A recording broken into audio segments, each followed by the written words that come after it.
Hello and welcome to the show. You know, this modern day workforce is full of bold, sharp, and really talented young people who are prepared to play by their own rules. These new employees aren't staying at jobs that no longer serve their career goals. My first guest today suggests that all women, particularly Black women, should follow in their footsteps. I know that's raising some eyebrows already.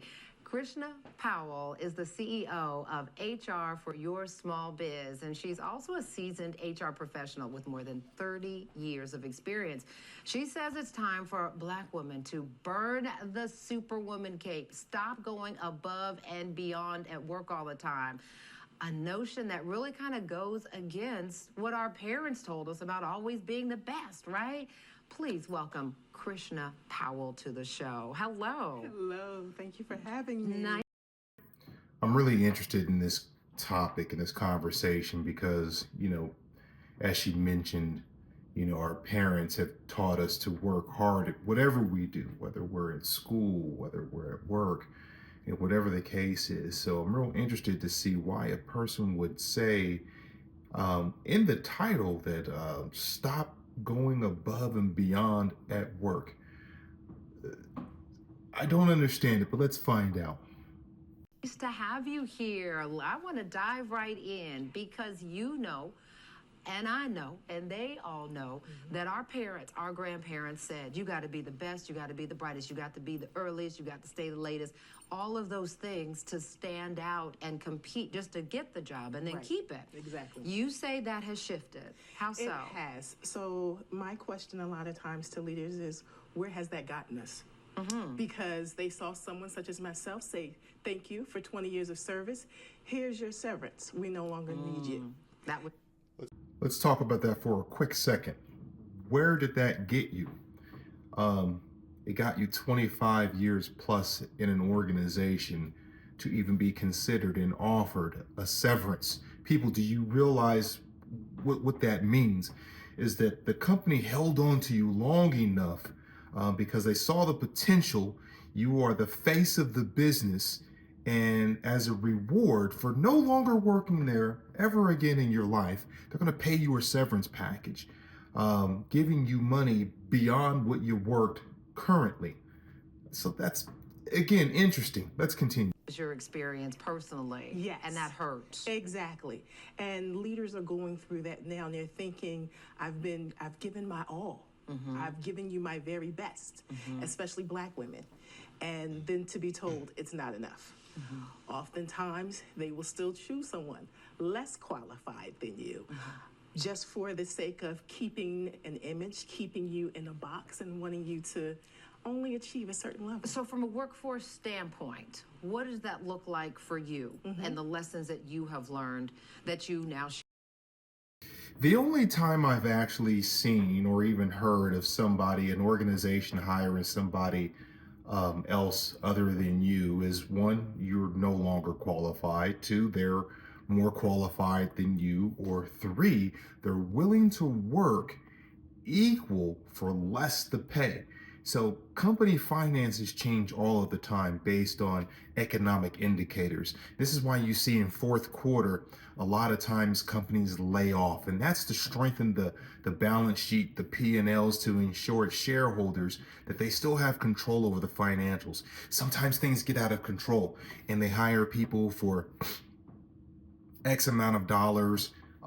Sometimes they overextend themselves. So that is often an opportunity for the organization to cut ties, bring somebody else in with more or equal talent, and pay them a little bit less. This happens, unfortunately.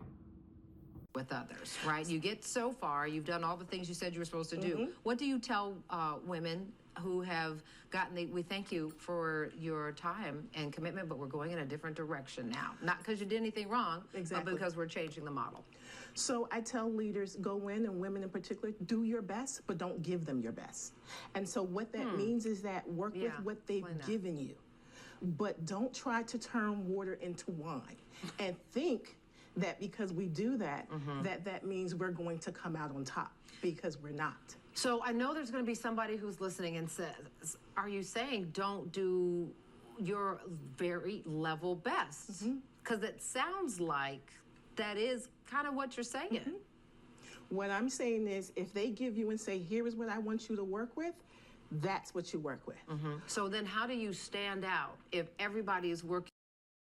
How do you stand out? This is the most ridiculous thing I've ever heard. This is on YouTube. I have never heard anything like this. 9-to-5ers, people who are working an honest job, earning an honest living. I don't suggest taking this rule of thumb, because if you are at a job, if you work for me, for instance, and I say, here's what I need you to do, and here's what appears to be the bare minimums, and this is what you work with, as opposed to being creative and coming up with new innovative ideas to possibly run the organization more efficiently, to help me run the organization more efficiently, guess what? You're going to move up the ladder. This is not a good way to be acknowledged, to move up the ladder by doing the absolute bare minimums. Let's continue. So far, I'm not impressed. With all the same, especially in jobs where the task is essentially the same for a bunch of different people. How do you stand out if you're not sort of putting your own shine on it? Quality. So you deliver it back to them, a quality package, a quality service, but at the same time, you know, that staying late, coming in early, sacrificing your family, your health, to put the bow on everything and hope that when they open the package, they go, wow, you're fantastic. They're not doing that.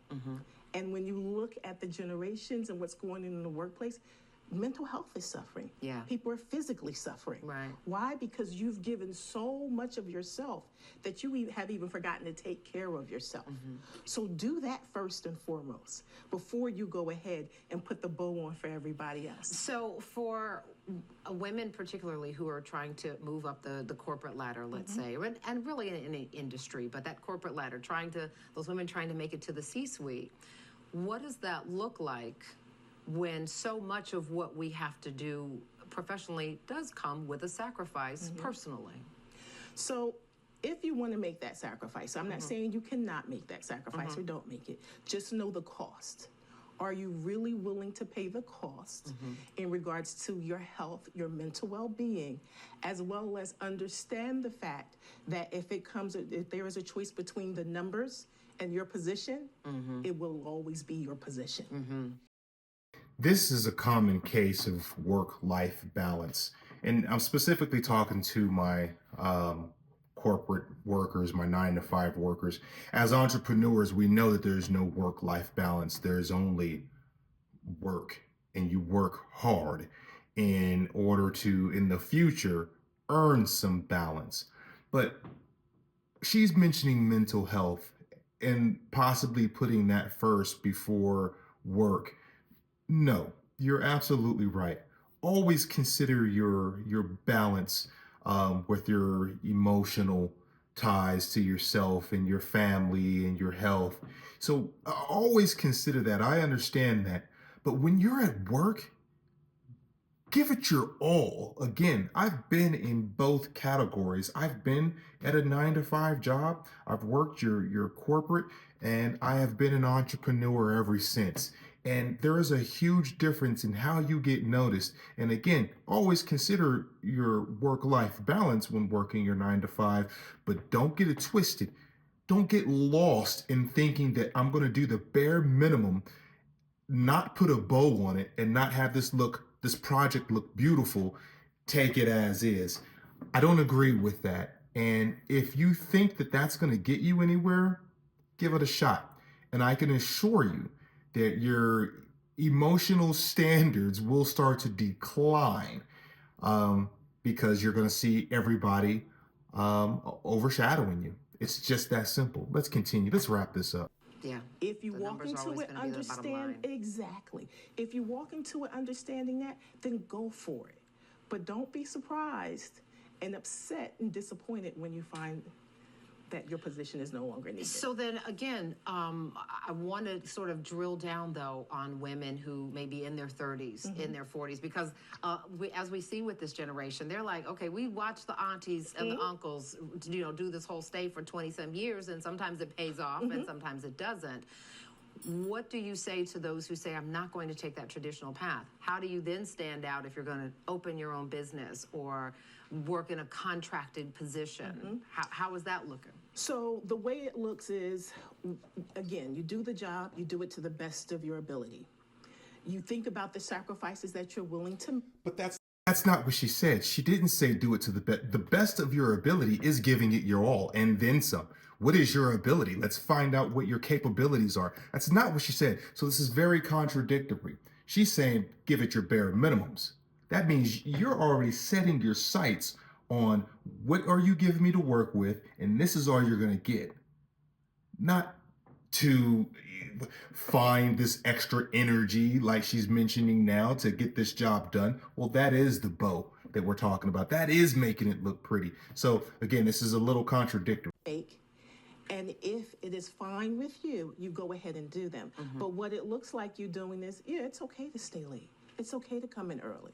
But do you have to do it all the time or just some of the time? Right. It's the balance, right? Exactly. Because sometimes you are going to have to miss an after-school program. Right. But then on that one where they're like, no, Mom, you really got to come to this one. Exactly. That's the balance that and we're that's learning. where you weigh what matters most to me in this moment. So we have to decide. I had to decide going up that corporate ladder, the sacrifices I was willing to make. I did miss some events with my children. Absolutely, But I had the conversations with my children, with my family, saying, hey, this is what it's going to take for me to achieve it. Is everybody on board? Am I on board? Am I going to deal with this uncontrollable or undeniable guilt that, oh, the world is coming to an end for me personally because I'm not there? Got it. Biggest lesson you learned quickly, just about yourself in your personal journey that you hope women will be able to appreciate?